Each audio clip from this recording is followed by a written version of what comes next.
Chapter 5. Riddles in the Dark. When Bilbo opened his eyes, he wondered if he had, for it was just as dark as with them shut. No one was anywhere near him. Just imagine his fright. He could hear nothing, see nothing, and he could feel nothing except the stone of the floor. Very slowly he got up and groped about on all fours till he touched the wall of the tunnel. But neither up nor down it could he find anything. Nothing at all. No sign of goblins, no sign of dwarves. His head was swimming, and he was far from certain even of the direction they had been going in when he had his fall. He guessed as well as he could, and crawled along for a good way, till suddenly his hand met what felt like a tiny ring of cold metal lying on the floor of the tunnel. It was a turning point in his career, but he did not know it. He put the ring in his pocket almost without thinking. Certainly it did not seem of any particular use at the moment. He could not go much further, but sat down on the cold floor and gave himself up to complete miserableness for a long while. He thought of himself frying bacon and eggs in his own kitchen at home, for he could feel inside that it was high time for some meal or other, but that only made him miserabler.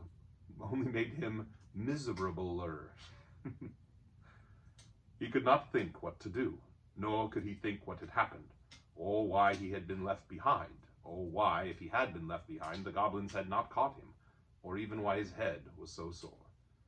The truth was, he had been laying quite quiet, out of sight and out of mind, in a very dark corner for a long while. After some time he felt for his pipe. It was not broken, and that was something. Then he felt for his pouch, and there was some tobacco in it, and that was something more. Then he felt for matches, and he could not find any at all, and that shattered his hopes completely. Just as well for him, as he agreed when he came to his senses. Goodness knows what the striking of matches and the smell of tobacco would have brought on him out of dark holes in that horrible place. Still, at the moment he felt crushed, but in slapping all his pockets and feeling all around himself for matches, his hand came on the hilt of his little sword, the little dagger he had got from the trolls, and that he had quite forgotten. Nor did the goblins seem to have noticed it, as he wore it inside his breeches. Now he drew it out. It shone pale and dim before his eyes. So, it is an elvish blade too, he thought, and goblins are not very near, and yet not far enough. But somehow he was comforted. It was rather splendid to be wearing a blade made in Gondolin for the goblin wars of which so many songs had sung. And also he had noticed that such weapons made a great impression on goblins that came upon them suddenly. Go back? He thought. No good at all. Go sideways?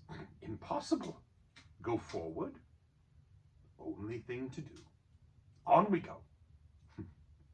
So up he got, and trotted along with his little sword held in front of him, and one hand feeling the wall, and his heart all of a patter and a pitter. Now, certainly Bilbo was in what is called a tight space, but you must remember it was not quite so tight for him as it would have been for me or for you.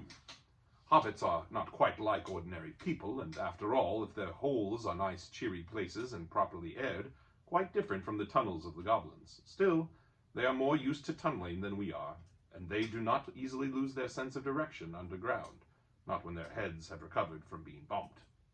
Also, they can move very quietly and hide easily, and recover wonderfully from falls and bruises, and they have a fund of wisdom and wise sayings that men have mostly never heard or have forgotten long ago.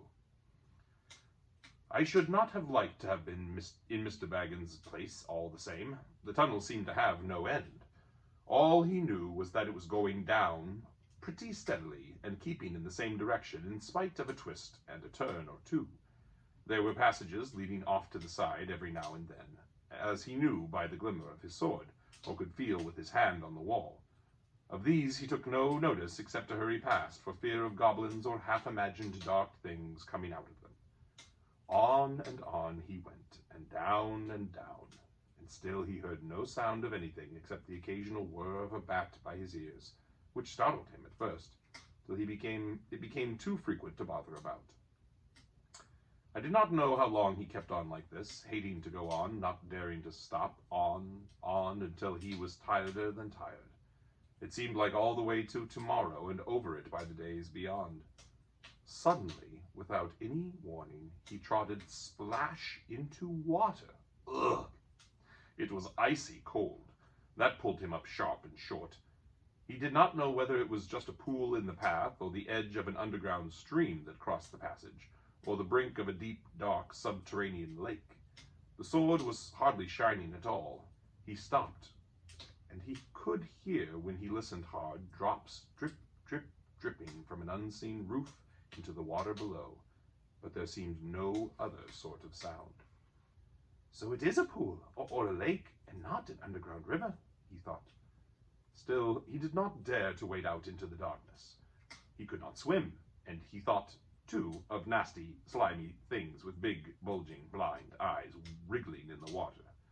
There are strange things living in the pools and lakes in the hearts of mountains. Fish whose fathers swam in goodness only knows how many years ago and never swam out again, while their eyes grew bigger and bigger from trying to see in the darkness. Also, there are other things more slimy than fish. Even in the tunnels and caves the goblins have made for themselves, there are other things living unbeknown to them that have sneaked in from outside to lie in the dark. Some of these caves, too, go back in their beginnings to ages before the goblins, who only widened them and joined them up with passages, and the original owners are still there in odd corners, slinking and nosing about. Deep down here by the dark water lived old Gollum, a small, slimy creature. I don't know where he came from, nor who or what he was. He was Gollum, as dark as darkness, except for two big, round, pale eyes in his thin face. He had a little boat, and he rowed about quietly on the lake, for lake it was, wide and deep and deadly cold. He paddled it with large feet dangling over the side, but never a ripple did he make. Not he. He was looking out of his pale lamp-like eyes for blind fish which he grabbed with his long fingers as quick as thinking. He liked meat too. Goblin he thought good when he could get it, but he took care they never found him out. He just throttled them from behind if they ever came down alone anywhere near the edge of the water while he was prowling about. They very seldom did, for they had a feeling that something unpleasant was lurking down there, down at the very roots of the mountain. They had come on the lake when they were tunneling down long ago, and they found they could go no further.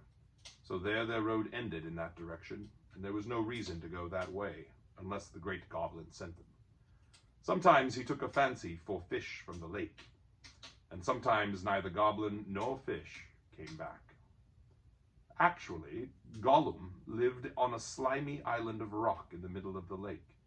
He was watching Bilbo now from the distance with his pale eyes like telescopes. Bilbo could not see him, but he was wondering a lot about Bilbo, for he could see that he was no goblin at all. Gollum got into his boat and shot off from the island, while Bilbo was sitting on the brink altogether flummoxed and at the end of his way and his wits. Suddenly up came Gollum and whispered and hissed, "Bless us and splash us, my precious.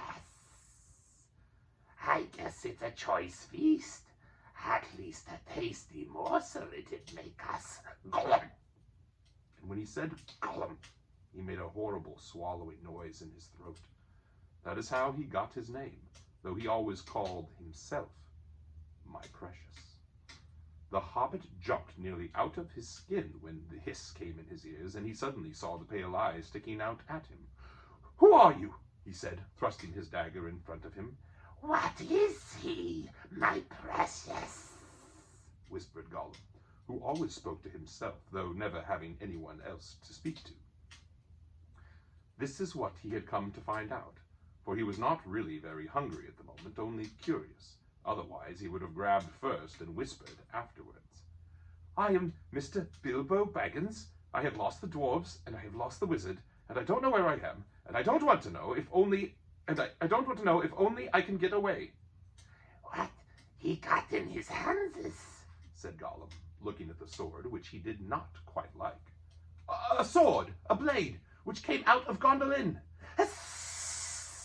said Gollum, and became quite polite. "Perhaps he sits here and chats it a bitsy, my precious.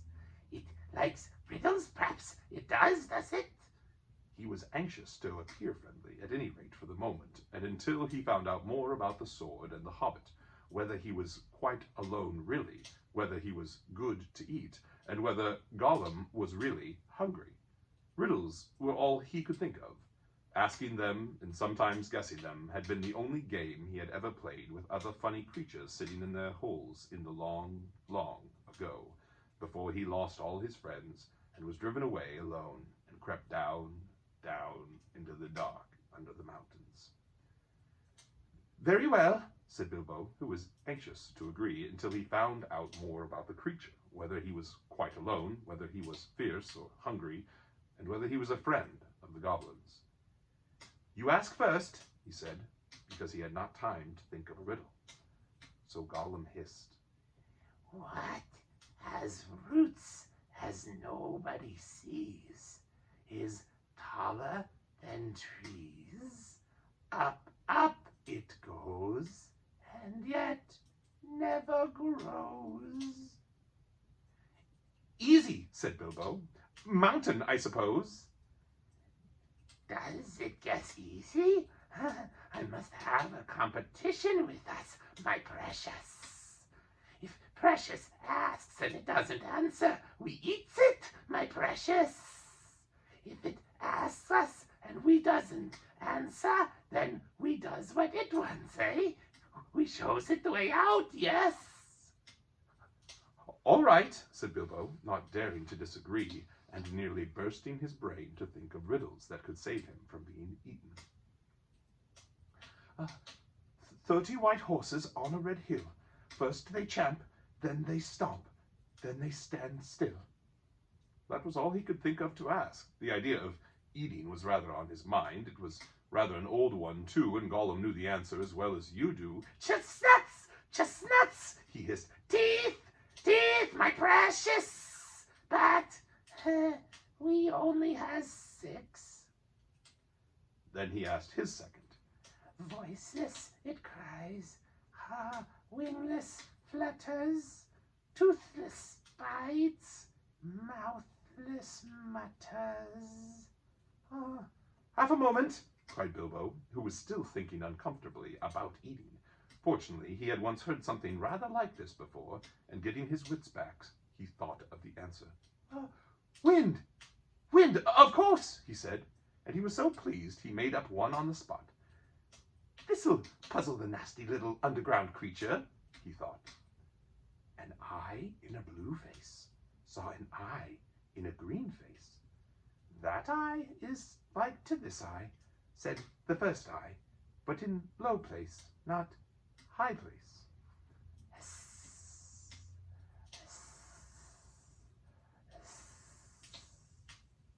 Said Gollum. He had been underground a very long time, and was forgetting this sort of thing, but just as Bilbo was beginning to hope that the wretch would not be able to answer, Gollum brought up memories of ages and ages and ages before, when he lived with his grandmother in a hole in a bank by a river. "My precious," he said. "Sun on the daisies, it means, it does." But these ordinary above-ground, everyday sort of riddles were tiring for him. Also, they reminded him of days when he had been less lonely and sneaky and nasty, and that put him out of temper. What is more, they made him hungry. So this time he tried something a bit more difficult and more unpleasant. "It cannot be seen, cannot be felt, cannot be heard, cannot be smelt. It lies behind stars and under hills, and empty holes it fills. It comes first and follows after, ends life, kills laughter. Unfortunately for Gollum, Bilbo had heard that sort of thing before, and the answer was all around him anyway. Dark, he said, without even scratching his head or putting on his thinking cap. A box of hinges, key or lid, yet golden treasure inside is hid. He asked to gain time, until he could think of a really hard one. This he thought a dreadfully easy chestnut, though he had not asked it in the usual words, but it proved a nasty poser for Gollum. He hissed to himself, and still he did not answer. He whispered and spluttered. After some while, Bilbo became impatient. Well, what is it? He said. The answer's not a kettle boiling over, as you seem to think from the noise you are making. Give us a chance. Let it give us a chance, my precious. Huss, huss. Well, said Bilbo, after giving him a long chance, what about your guess? But suddenly, Gollum remembered thieving from nests long ago, and sitting under the river bank, teaching his grandmother to suck.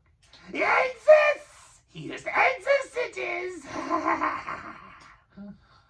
Then he asked, alive without breath, as cold as death, as thirsty, never drinking, all in mail never clinking. He also, in his turn, thought this was a dreadful easy one, because he was always thinking of the answer. But he could not remember anything better at the moment, and he was so flustered by the egg question. All the same, it was a poser for poor Bilbo, who never had anything to do with the water if he could help it. I imagine you know the answer, of course, so can guess it as easy as winking, since you are sitting comfortably at home, and not the danger of being eaten to disturb your thinking.